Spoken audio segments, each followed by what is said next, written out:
Et je vais vous dire aujourd'hui, que ce soit au niveau des élites ou de la jeunesse, la question qui se pose, c'est qu'est-ce qu'on gagne dans une relation avec l'Europe, qui date de plusieurs siècles, qui n'a pas produit du développement chez nous, qui nous a pas aidé forcément à transcender nos questions de développement central, de lutte contre la pauvreté, d'emploi pour les jeunes, d'émancipation des femmes. J'en profite pour dire qu'on aurait pu avoir plus de femmes à cette table. Alors voilà comment ça se pose, avec beaucoup bon, on va voir, c'est ça l'attitude.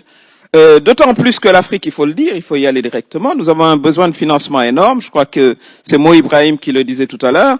Bon, l'Europe n'est pas si cash que ça. Je suis désolé, mais ça se pose en ces termes-là. Parce qu'on parle de la richesse de l'Afrique, c'est clair, il faut le dire. Mais cette richesse, il va falloir qu'on développe une nouvelle manière de faire des affaires. Il ne s'agit plus d'investir dans des industries extractives, on va transformer ailleurs. Ça, c'est le premier New Deal à avoir, c'est qu'on fait du business ensemble en Afrique, on transforme en Afrique, on crée des chaînes de valeur en Afrique, on emploie des Africains et on se partage de manière équitable, je dis bien équitable, le profit.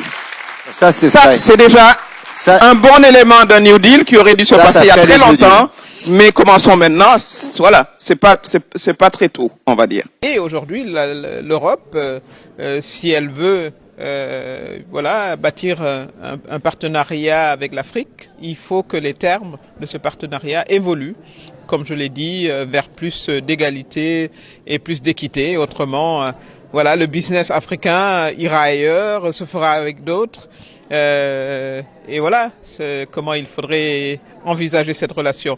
Mais il faut surtout également que les stéréotypes sur l'Afrique changent en Europe, que le regard européen sur l'Afrique change.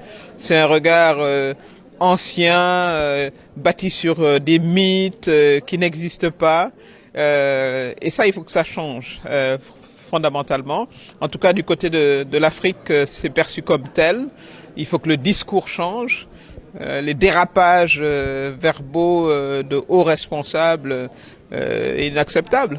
Alors si, dans un contexte compétitif, parce que l'Afrique, n'oublions pas, est quand même un continent très riche, qui a des ressources, qui a également un nouveau leadership, qui veut s'affirmer, qui veut défendre coûte que coûte les intérêts africains.